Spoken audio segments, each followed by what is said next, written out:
Welcome to the EU Startups Podcast. Sit back and enjoy the show hosted by Marcin Lewandowski. Hey everyone, this is Marcin Lewandowski and you're listening to the EU Startups Podcast. My guest today is Vasco Pedro. He's a forward-thinking entrepreneur with a diverse background in technology and language processing, driven by a long-standing passion for AI. Vasco is a co-founder and CEO of Unbabel, a company that's eliminating language barriers by combining machine translation and human post-editing. They recently announced their new project, Halo, and this, among other things, is what we are going to talk about on the show. Please give it up for Vasco Pedro. Welcome on EU Startups Podcast, Vasco. Thank you, Marcin. It's a pleasure to be here. Awesome having you. Vasco, so your passion for the future of language interaction is evident and contagious. Can you share the defining moment or inspiration that led you to believe that, in the transformative power of combining technology and language to bridge communication gaps? Yeah, absolutely. So my background, as you mentioned, has been always in AI. I started coding very early on, and my fascination was primarily with intelligence and consciousness and kind of what makes us able to think about stuff. And I always felt the language was a good window for that. Mm-hmm. And when we started Unbabel, we were kind of like at this right timing where this was 2 generations of AI ago. So it was like for machine translation was phrase-based MT. And it was becoming to be, it was just starting to be useful in the sense that if you took the output of a machine translation engine and you gave it to a translator, they wouldn't just erase everything most of the time. Sometimes they still would, right? And you could see that, okay, well, AI is going to massively increase efficiency in a lot of these processes, but very clearly, we're not quite there yet in the sense that you can't just trust an AI to produce content or to translate content. And so you really needed this symbiotic relationship where initially it was much more of AI superpowering humans. And I think with time, what we're seeing is kind of a blend of situations where actually are humans superpowering the AI and training the AI, right? And so this shift that has been happening over the last few years that now with generative AI is accelerating was starting to become evident when we started. And so for me, I think it was understanding how I did that process. So I was living in the US and I would get sometimes friends asking me to help translate something. And I would go to Google Translate and then like start as a base and then correct it. I was like, okay, yeah, this makes a lot of sense, right? And so what I was feeling was, and I think this is much more evident now, AI is essentially a cognitive prosthetic, right? And so it's how do we augment human capabilities by leveraging a lot of different AI technologies? And translation is one of the areas, right? And so I think that's the path that we're going to see even more over the next few years. Amazing. Eliminating language barriers sounds like a superhero mission to me. So how did you initially, envision Unbabel and what were some of the biggest challenges you encountered along the way? I believe that language barriers are actually underappreciated as a source of problems in the world. Mm-hmm. We're now faced with a lot of polarizing opinions on everything from politics to climate change to a bunch of things. And I think existing in a particular language is a form of reducing yourself to a bubble, right? And I think that actually happens in the world much more than we think. I mean, even in a continent like Europe, where, if you take the European Union, where there should be a digital market, one single digital market, mm-hmm. The amount of shopping, as an example, that happens cross-border is extremely low, right? And so what you're seeing is people's inabilities to go and shop in another website. And one of the big issues with that is not so much the transfer of goods or shipping of goods, but is actually how to access and interpret and trust because things are in a different language. A simple example from Portugal, until recently, Amazon, you needed to go to Amazon Spain or German or the UK, and you couldn't search for things in Portuguese. And so when you're looking for something, how do you even know the name of that thing in a different language? It's really tricky to search. And so there's a lot of like this very small hidden things that affect, even in a situation that should be easy. But when you project that to situations where, where do people consume their news? They consume in the websites that are being written in their own language. How do people interact? By posting on social networks in their native language. And so you have this effect where you effectively have different internets. You have the Chinese internet and the Russian internet and the Portuguese internet and the Brazilian internet and and they're kind of all existing in their little bubbles of how they perceive the world. I think if we can solve language barriers and we enable people to really be exposed to different points of views, and we enable businesses to operate in any market, I think that will create massive positive impact in the world. That's amazing. Leading brands like Facebook, Microsoft, and Booking.com use Unbabel to enhance customer support. How do you go about building a product that brands love, and what makes a product truly remarkable? That's a great question. It's very general. I think that when we started, it was about making it extremely seamless. So in customer service was really about getting out of the way, right? So integrating with the tools that agents already use, and then enabling those agents to be able to communicate in a bunch of languages by not creating any friction. And I think that's true for a lot of products. It's reducing friction in a task that someone wants to do. Now, I think the initially was really about being this hidden layer. As we progressed and as we expanded to other use cases, we started building out what we're calling the language operations platform. And I think there, it's about how do you create an experience for those who fundamentally really care about language and that whose daily job is to make all of these processes work, right? And there it's about, as with any product, is you need to have insights about the problem you're trying to solve and about how your users will try to solve that problem using your product, right? It's, I think all of us have experienced that sense of when you find something that really enables you to do something in a really good way, and the experience is delightful and it doesn't get in your way and just helps you. I think it's kind of a magical moment. And I think this sense of magical interaction, I think, is a key essential part of product delight and of making a product that people love. Awesome. So we actually mentioned like this correlation between, the product and technology and people. So actually balancing the efficiency of machine translation with the human touch in post-editing sounds like, trying to mix oil and water. How do you navigate this delicate balance to, provide a seamless and culturally rich language experience? And how many cups of coffee do you think your team drinks a day to maintain this delicate balance? Well, I think I'm probably one of the one that drinks the most coffee, the people, in Unbabel, and I try to keep it at 5 or 6 a day. So let's see. But I think that, I know it's a little bit too much. I think that it's, so the simplification of the problem is, you have a machine translation engine, you have a person, right? But actually the reality with any of this thing is that when you look under the hood there's a lot of degrees of complexity. Like, for example, one of the key differentiators at Unbabel is a piece of technology we developed, which is also generative AI based at this point, which is quality estimation. And quality estimation, what it tries to do is essentially trying to determine when the output of the machine translation was good or when it wasn't, and do we need a human, and where do we need a human to come in and fix, right? Mm-hmm. And so this, and you're right, and it depends on language pair and content type and a bunch of different variables. So it's not one size fits all where you're like, send it to Google, then send it to a person and you're done. It goes to the specific phrase, it goes to the complexity of what you're trying to achieve, it goes to what is the target audience and what is the level of thing you want to do. And then also when you balance that with the ability to scale. So in Unbabel, I think we're on track to do about 5.5 billion words this year, something like that, of human translation, right? So it's a lot of words, a lot of people.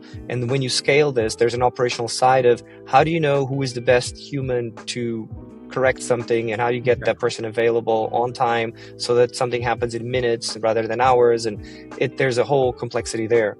But I think it's kind of where, I've been saying this. when generative AI came around, people were like, oh, wow, this is going to change everything. And we're like, actually, for translation, isn't changing that much, because translation has probably been the area that has been the most exposed to AI. And what I'm seeing is a bunch of other areas like content creation, and we'll see that in every other area, right? Like marketing and law and medical domain. The same thing will happen where you'll have AI coming in and starting to progressively help more and create more efficiency and reducing friction. And you'll have this symbiotic relationship between the human and the machine to produce something that is better than what either can do. Right. So let's look Project Halo. So Project Halo is a game changer, allowing communication without speaking or typing. Like, how do you see it shaping the future of communication?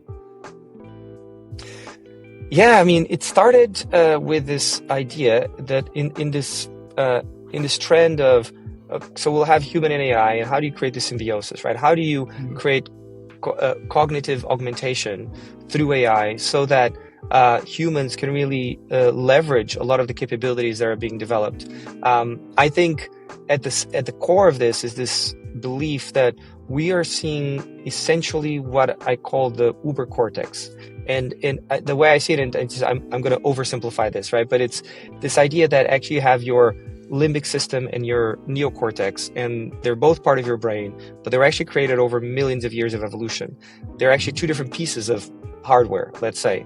And for us, they're one thing, right? We just think of as ourselves, because the connection and integration between the two is extremely, robust. Yeah. I think what we're seeing is kind of the emergence of a third part of your brain that happens to, I think, is going to exist mostly outside of your brain, accessing computational power in other places and ability to access capabilities that your biological brain won't be able to do for you. And so we're very, very early in this. Part of the reason is we're already interacting with AI, but our interaction with AI is limited in terms of bandwidth. We're interacting through our phones. It's, we speak at 120 words per minute max, but our brains are processing the equivalent of 4K movies every second, right, of information. So massive difference in bandwidth. And so in this pathway, we said, okay, how do we actually, you have projects like Neuralink, which are doing amazing things, but it's invasive. And we were thinking we wanted to create an interface that wasn't invasive. And so the idea was to create a neural interface and then connect it with an AI, so an LLM, to kind of start accessing those capabilities. Mm-hmm. And as we started exploring, what we realized is we had a lot of intermediate steps. So we're far from getting to a point where, you and I will be using a device like this to do to have this conversation using telepathy, which I think it's going to happen in our lifetimes, but we're kind of not there yet. And so what we realized is the stage where we were was already particularly useful for people that were experiencing a lot of pain in an immediate situation. If you think about patients of ALS, Stephen Hawkins would speak at about 2 words per minute, right? And it's extremely painful. My co-founder's mother, unfortunately, died of ALS, and he can describe how in the last stages, it was almost impossible to communicate. It was extremely frustrating. And so what we said is, look, this device, so Halo, where you have this, right now it's an EMG interface that you couple with an LLM that has been trained a lot of information for the user. And so the combination of this means that the patient can actually greatly increase their ability to communicate using a nonverbal mode. So for example, if you look at a tool for ALS right now, you have eye tracking stuff where you have look at different letters to compose words. And that's very slow. And sometimes, if you blink, you lose track of place, and you have to be focusing on the letter. You can be looking at the person you're talking to. There's a lot of issues that make it in practice really hard to use.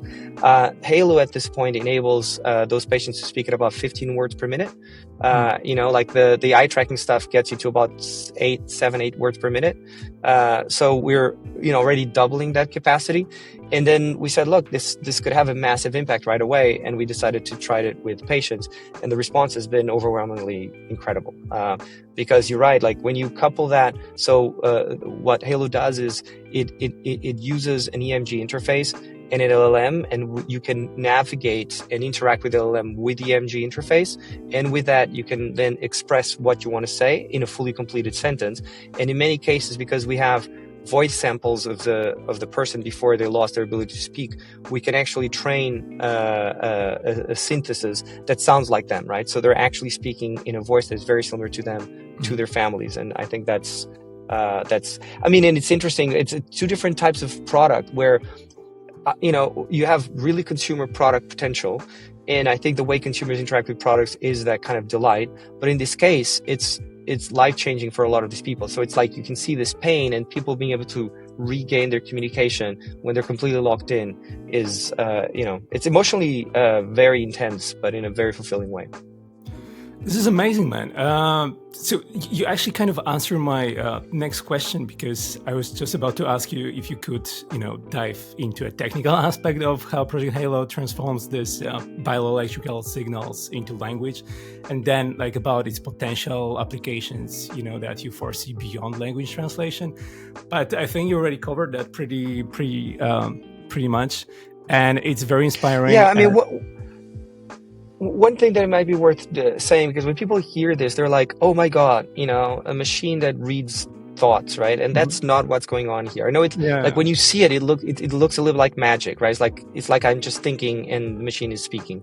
But actually what's going on is, the way I think about it is a bit like, we can be thinking a lot of things, but we decide what we verbalize, right? So our verbal communication means, is just a communication channel that we choose to use to express certain things. And what this does is it creates another communication channel that you can choose to engage with. This first version, the one that we have right now being used for patients, is fairly simple. So what it does is when you send me a message, my personally trained LLM is trying to come up with answers that I could be answering based on my preferences and what it knows about me. And then I'm using an EMG sensor to be able to navigate and interact with it, right? And saying, yes, this is the one, no, go in that direction kind of thing. So it's not that difference between, in essence, the ability to control a wheelchair by using EMG sensors. Yeah. The new version that we have starts enabling you to type things, right? So type things with your mind, which is important when you want to initiate a conversation, when you want to specifically direct the LLM for a particular thing. The LLM does a lot of the heavy lifting, right? So if you want to answer something like, what do you want to eat? Oh, I like to eat meat. You just have to type meat, and the LLM then will expand it to a fully fledged sentence, right? So you don't have to type a lot of these things. So that's kind of the path. I think there's a lot of stuff that we need to improve and want to improve. For example, what we want to get to is EEG. EEG would bypass muscle signals completely, and so I think that would be beneficial. Non-invasive EEG creates a lot of noise, so we're working on kind of denoising models with AI, which kind of would be cool. So there's a lot of experimentation still, right? Like it's been one of the challenges we've been having, overwhelming amount of requests, obviously from patients, but we have a limited capacity right now to be able to operate with those, like to actually support those patients. We're trying to get there as soon as possible. But we also need to keep experimenting and developing it because we're still in the beginning. Yeah. I love it. So beyond Unbabel, you've contributed to the business community by serving on the financial board of Beta I and mentoring at the Founder Institute. How has your involvement in these initiatives shaped your perspective as an entrepreneur, and maybe like what piece of advice do you find yourself sharing with aspiring founders the most? I've always, it's always been important for me to help the community. When I and my co-founder, we both met when we came back to Portugal after living abroad for a while, both in the US. So I did my PhD at Carnegie Mellon in the US, and he did his PhD at UPenn in Pennsylvania. And so we had been exposed to different environments, and we wanted to help kind of ignite the startup ecosystem in Lisbon. And so that was always a bit of a dream. I try to help whenever I can. Whether because I'm officially in boards or mentoring, but even if not, like whenever someone needs something and I can, like I'm happy to help. I think I find that the advice that I give to a Portuguese startup tends to be different in a little bit than what I would give to a startup in San Francisco.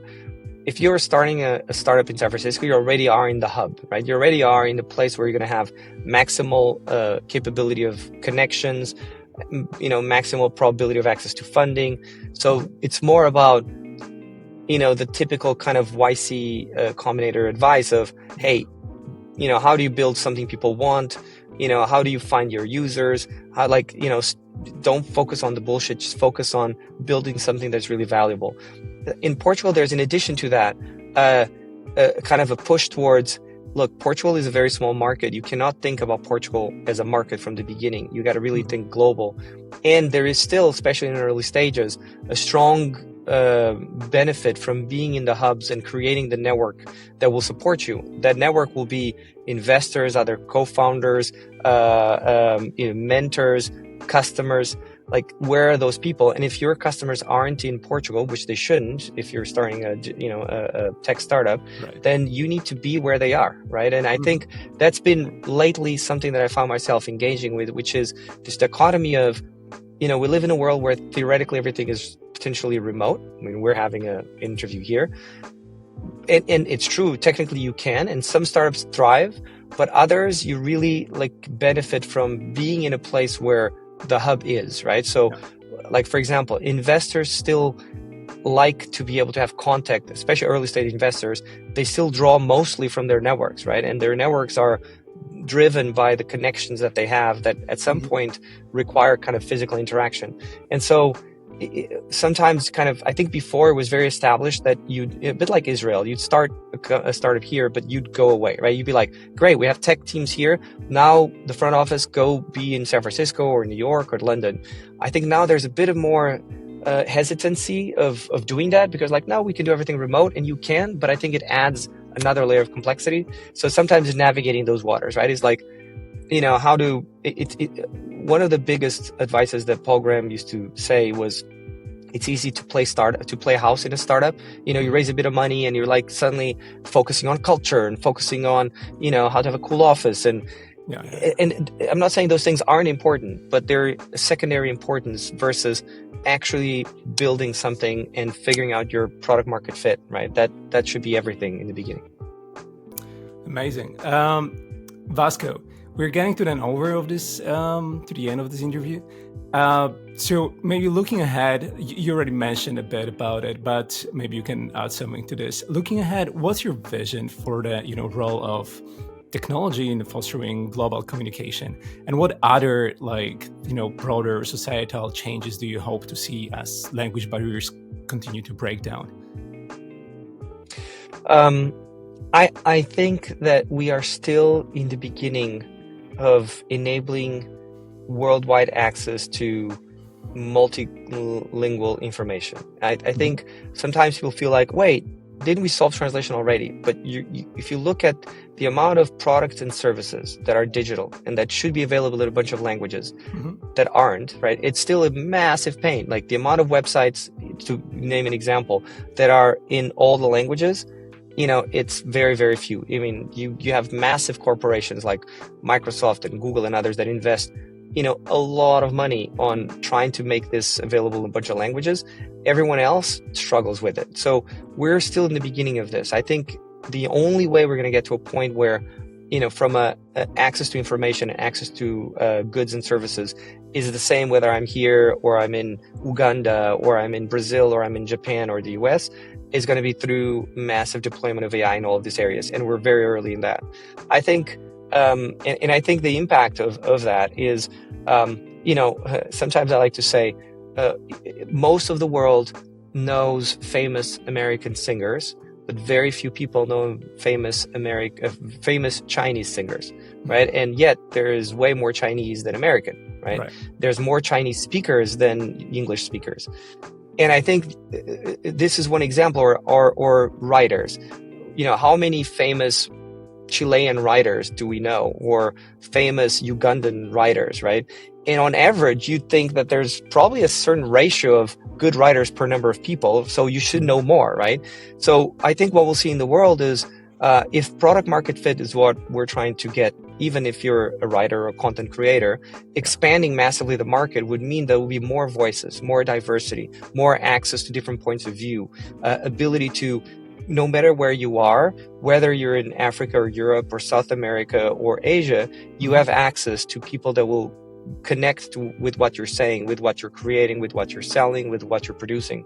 And I think that part is going to be very interesting. It's a bit like the debate on whether generative AI will kill the movie industry or massively expand it, right? And I think we're going to see that. I think, in the past, if you take something like the Industrial Revolution, absolutely for shoemakers, they were very scared. It's like, wait, maybe my shoes are going to be less valued. But there's more people making shoes and more people buying shoes than there were before, right? Before, people would have one pair of shoes that would last them 10 years, and now people have more, right? They have more variety and access to things. And I think, and the level of shoes on average is probably better, right? And I think that we'll see the same with movies and that would probably books be true and if they lasted for 10 years. Well, they would often go back and like refitted them, right? Yeah. But they were not very beautiful or not very, they were just practical boots. There you go. We have a pair of solid boots to take you with. Right now we have, sneakers and fancy shoes and all sorts of different things, right? Mm-hmm. So I think we're going to see an explosion of different types of content, but at a level, we're seeing that a little bit already. Like if you think about, we're saying we're in a golden age of TV shows, right? If you compare, I don't know if you ever go back and watch TV shows of the 80s, which some of them were like, I loved. And now I look back, it's like, wow, production quality really changed, right? Now every basic Netflix TV show is like amazing compared to an 80s massive production, right? With very, very few exceptions. And I think that will be the case too. I mean, right now, only blockbuster, like Hollywood blockbusters can reach, like Mission Impossible has this kind of like visual effect. And if you'd go to an indie production, they don't have budget. But what will happen is an indie production will look like a Hollywood blockbuster a few years from now, and will enable creators to tell their stories in much more compelling ways. So I tend to be optimist about the future, and I think that's going to be an interesting time to live. Amazing. I love this. I love your vision, man. And so beside, like, when you're done to actually engage in, the future of language and, breaking down the barriers of language. So what is Vasco Pedro all about? And since you already mentioned some TV shows, like, what's your favorite TV show from the 80s? From the 80s, Seinfeld was 90s, 80s, Knight Rider, probably. I really like Knight Rider, and the A-Team, which was late 70s. Some of the ones that come to mind. But my favorite TV shows of all time are probably Mad Men, The Wire, Sopranos, Breaking Bad, that kind of stuff. Though now, if you look at Game of Thrones and others, right, that's the counterpart. Is like when you have scarcity of resources also creates attention, right? And so I think when you have one great show and everything else kind of sucks, that one stands out, right? Yeah. I think now it's harder to stand out because everything is really good. Like, not everything, but there's more shows that are just really good with great story and great visual effects and great plot twists. And I mean, the Yellowstone, recently, I love that show, and it's like, the new Western type of thing. And it's like Sopranos in the modern cowboy world. It's kind of cool. Like, so there's a lot of different TV shows. What I'm all about, that's a question I think about a lot of the time. I think more and more, I think being authentic to who you are is important, and being more of me more of the time is something that I've I take better care of myself. I think it's important to kind of have a productive impact in the world. But ultimately, the thing that really drives me is kind of changing things in the world that I think could be changed. It's building the future. That's really, in the end, when I'm like, how much would I be willing to sacrifice to build the future? And I think a lot, right? So I think we're all living in this world of, work-life balance and kind of like hedonistic ability to kind of enjoy moments and people and connections and relationships. And I think those are all super important and they make us happy. But this dichotomy of, is happiness the main driver for when you want to try and change the world? Should that be the goal or not? And, should happiness be a guarantee, or just the guarantee should be the right to pursue happiness, right? I don't know. Like, those are all philosophical questions that I'm quite excited about. Awesome, Vasco. Thanks so much for this interview. I thoroughly enjoyed it. Lovely meeting you. And I wish you all the best with your endeavors. And talk to you soon. Thank you, Marcin. It was a pleasure.